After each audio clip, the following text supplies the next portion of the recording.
সবাইকে স্বাগত জানাচ্ছি। আহ, আমরা জানি যে অনেক রকমের টুইল উইভ আছে, যেগুলাকে আমরা ডেরিভেটিভস বলে থাকি। সো সেই সব টুইল উইভের মধ্যে অন্যতম একটা টুইল উইভ, সেটার নাম হচ্ছে ডায়মন্ড টুইল উইভ।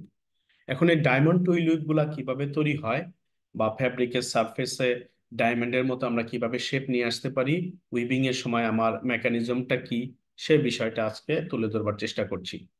আমরা জানি যে কোনো ডিজাইন তৈরি করবার জন্য বা যে কোনো ধরনের উইভ করবার জন্য আমার ওভেন ফ্যাব্রিকের ক্ষেত্রে, সেই ক্ষেত্রে আমার তিনটা জিনিস খুবই ইম্পর্টেন্ট। একটা হচ্ছে আমার উইভ প্ল্যান, যে আমরা কোন ধরনের উইভটা তৈরি করব। দেন আমার ড্রাফটিং প্ল্যান। দেন হচ্ছে লিফটিং প্ল্যান।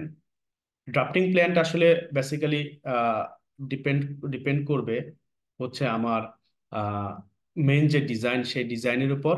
আর লিফটিং প্ল্যান হচ্ছে ডিপেন্ড করবে আমার ড্রাফটিং প্ল্যানের উপর। তাহলে প্রথমে আমার দরকার হচ্ছে উইভটাকে তৈরি করা। উইভটাকে তৈরি করবার পর উইভ অনুসারে আমরা ড্রাফটিং করব। ড্রাফটিং করবার পর আমরা ড্রাফটিং অনুসারে লিফটিং করব।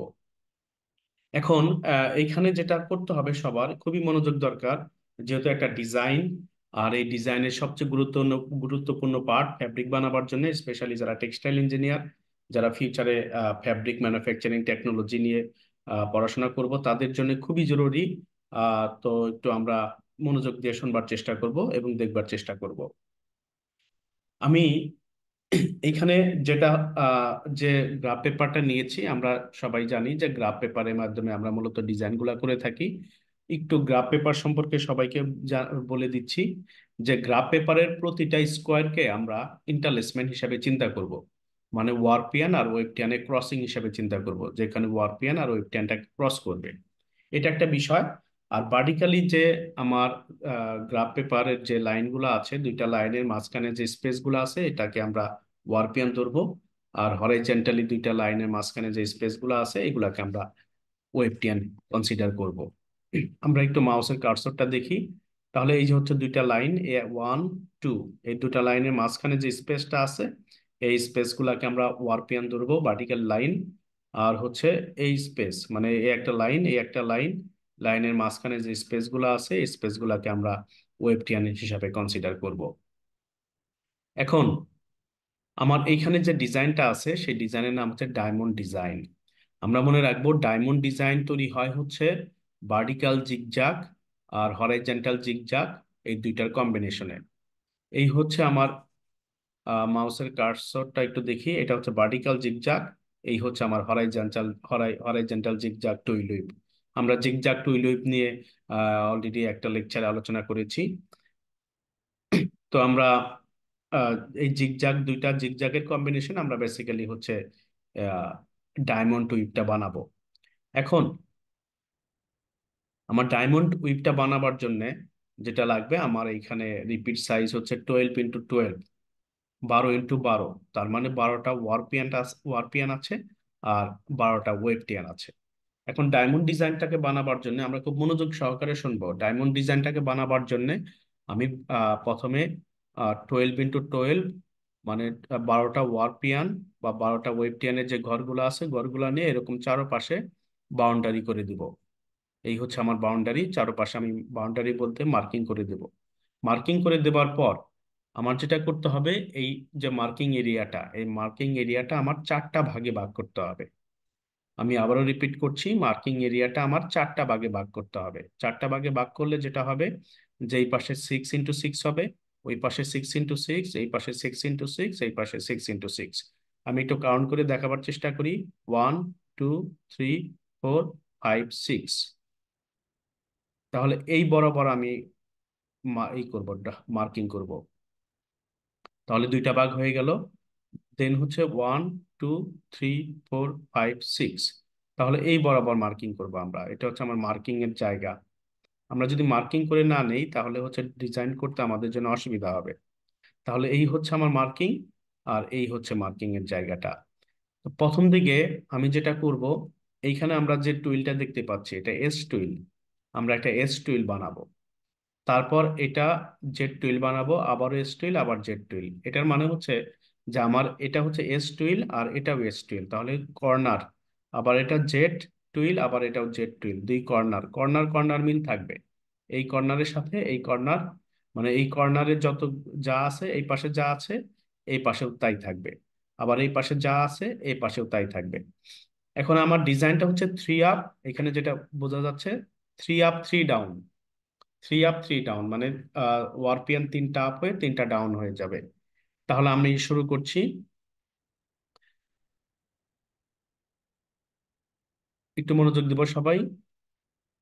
1 2 3 4 5 6, 1 2 3 4 5 6, তাহলে এই হচ্ছে আমার মার্কিং এরিয়া।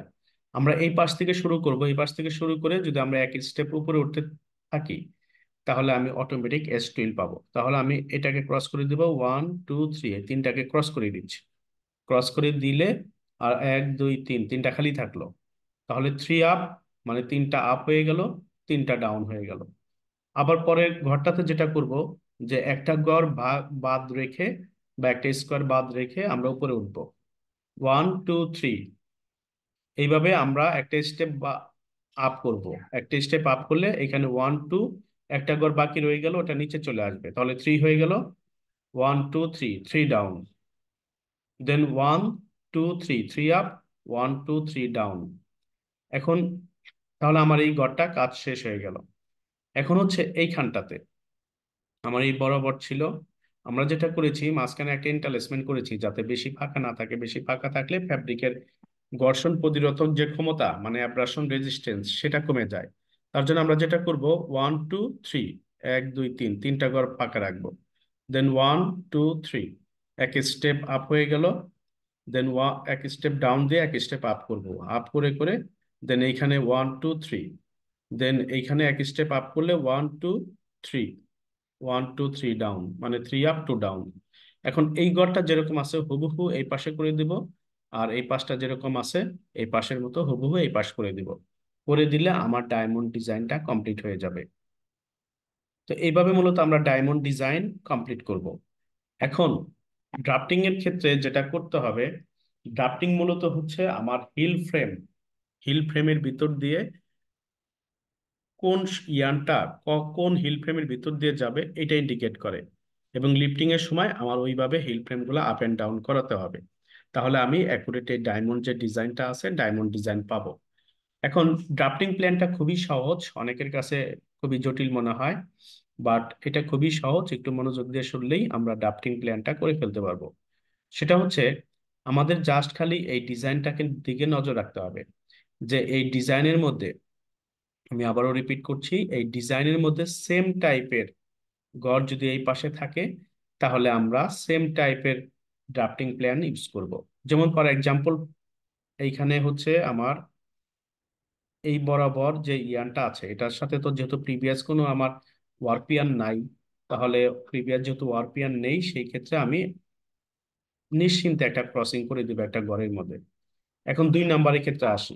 2 নাম্বারে হচ্ছে নাম্বার ওয়ানের সাথে এর কারোর সাথে, নাম্বার ওয়ানের সাথে টুর কোনো মিল নাই এই ক্রসিং, যেমন এইখানেই মিল নাই, না থাকলে একটা ঘর উপরে আমরা ক্রস করে দিব। নাম্বার থ্রির সাথে নাম্বার ওয়ান বা নাম্বার টু হুবহু মিল নাই, যেমন এইখানে এইখানে ব্ল্যাঙ্ক, আবার এই এই দুটাতে এই পাশে খালি আছে, মানে হুবহু মিল থাকা লাগবে। ক্রসিং প্লাস হচ্ছে ব্ল্যাঙ্কের যে ঘরগুলো আছে বা স্কোয়ার গুলো আছে হুবহু মিল থাকা লাগবে। মিল থাকলে আর হচ্ছে আমার, যদি মিল থাকে তাহলে একই ঘরে যাবে, মিল না থাকলে একই ঘরে যাবে না।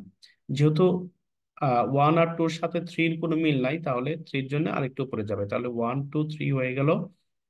এখন ফোরে আসি, ফোরের সাথে প্রিভিয়াস 1 2 3 কারোর সাথেই মিল নাই, তাহলে আমরা এক এক ঘর উপরে দেব। ফাইভের সাথে 1 2 3 4 কারোর সাথেই মিল নাই, তাহলে এক ঘর উপরে যাবে। সিক্সের সাথেও কারোর সাথে মিল নাই প্রিভিয়াসলি 1 থেকে 5-এর মধ্যে, তাহলে এক ঘর উপরে যাবে। এখন সেভেনের সাথে যদি আমরা খেয়াল করি, সেভেনের সাথে এই ফাইভের মিল আছে, যেমন এই তিনটা দেখেন মিল, তিনটা, তারপরে এইখানে এইখানে এই যে দেখেন তিন, এই যে তিন মিল আছে, তাহলে ফাইভের গড় কোনটা ছিল আমার, এই হচ্ছে ফাইভ, এই বরাবর দিব আমি। আবার ফোরের সাথে 7 8, এইটের সাথে ফোরের মিল আছে, এইটের সাথে ফোরের মিল থাকার কারণে হচ্ছে আমি ফোর বরাবর দিব। এটা ছিল আমার ফোর। নাইনের সাথে থ্রির মিল আছে, তাহলে থ্রি বরাবর দিব। আবার নাইন টেনের সাথে, এটা হচ্ছে আমার নাইন টেন, টেনের সাথে হচ্ছে আমার টু এর মিল আছে। এই যে আমি একটু দেখাই দিচ্ছি, টেন, এটা আমার মাউসের কার্সরটা একটু খেয়াল করেন, এটা হচ্ছে টেন, টু হচ্ছে এইখানে একই রকম, একই রকম, যেমন এক দুই তিন চার পাঁচ, নিচে একটা, এক দুই তিন চার পাঁচ, নিচে একটা, তাহলে টু বরাবর আসবে। ইলেভেনের সাথে ওয়ানের মিল আছে, খেয়াল করে দেখেন, ওয়ান আর ইলেভেন মিল আছে, তাহলে এই বরাবর যাবে। এখন এইটার সাথে আর টুয়েলভের সাথে মিল আছে হচ্ছে আমার সিক্সের, তাহলে এই বরাবর যাবে। এখন যতগুলার সাথে মিল থাকবে সবগুলার জন্য আমি একটা করে এইখানে যা আছে ডিজাইনের মধ্যে যেরকম, যেখানে যেরকম ক্রসিং আছে, যেখানে যেরকম ব্ল্যাঙ্ক আছে, আমরা ওরকম নিব। যেমন ওয়ানের মতো কয়টা আছে, দুইটা আছে, দুইটা থেকে একটা গড় কপি পেস্টের মতো একটা গড় আমি নিব। আর টুর সাথে আমার এটা মিল আছে, তো এটার সাথে কপি পেস্ট করে নিব। এইভাবে আমরা হচ্ছে ছয়টা গড় নিব। যেমন এইটার সাথে, এটার জন্য কোন গড়, এই গড়টা, তারপর এটার জন্য এই গড়টা, তাহলে একই রকম আছে, তাহলে ছয়টা গড় নিব। এখন এইখানে আবার নেওয়ার পর ইন্ডিকেট করে দেখাতে হবে যে আমার এইটা কার জন্য, এই দুইটা কার জন্য, এই যে এটার জন্য অ্যারো সাইন দিয়ে দেখাতে হবে। এই যে অ্যারো সাইন দিয়ে দেখিয়েছি। যেমন তারপর এই লিফটিংটা কার জন্য, এই লিফটিংটা হচ্ছে টেন আর হচ্ছে টু, এই দুইটা গড়ের জন্য। তো এরকম ভাবে আমরা অ্যারো সাইন দিয়ে তারপর ইন্ডিকেট করব। আর সবচেয়ে ভালো হয় যদি আমার এইখানেও একটা অ্যারো সাইন থাকে, আমি যদি এখানে দেইনি, বাট আমরা দিয়ে দিব যে এখানে আমার অ্যারো সাইন থাকবে, এখানেও অ্যারো সাইন থাকবে, তাহলে ইন্ডিকেট হবে যে আমার এই প্ল্যানটা, আমার এই ড্রাফটিং প্ল্যানটা কোন ওয়ারপিয়ানের জন্য, ড্রাফটিং প্ল্যানটা কোন ওয়ারপের জন্য, সেটা আমার এইখানে স্পষ্ট করে বোঝাবার জন্য আমরা এখানেও অ্যারো সাইন দিতে পারি। তো আমি এখানে আবারও রিপিট করছি যে আমরা প্রথমে উইপ প্ল্যান করে নিব, দেন উইপ প্ল্যান অনুসারে আমরা ড্রাফটিং প্ল্যান করব, ড্রাফটিং প্ল্যান অনুসারে আমরা লিফটিং প্ল্যান করব।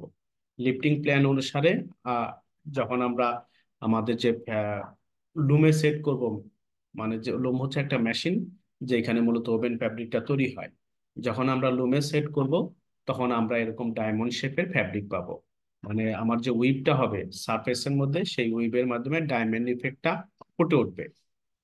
তো এই ছিল আজকের জন্য, ধন্যবাদ জানাচ্ছি সবাইকে।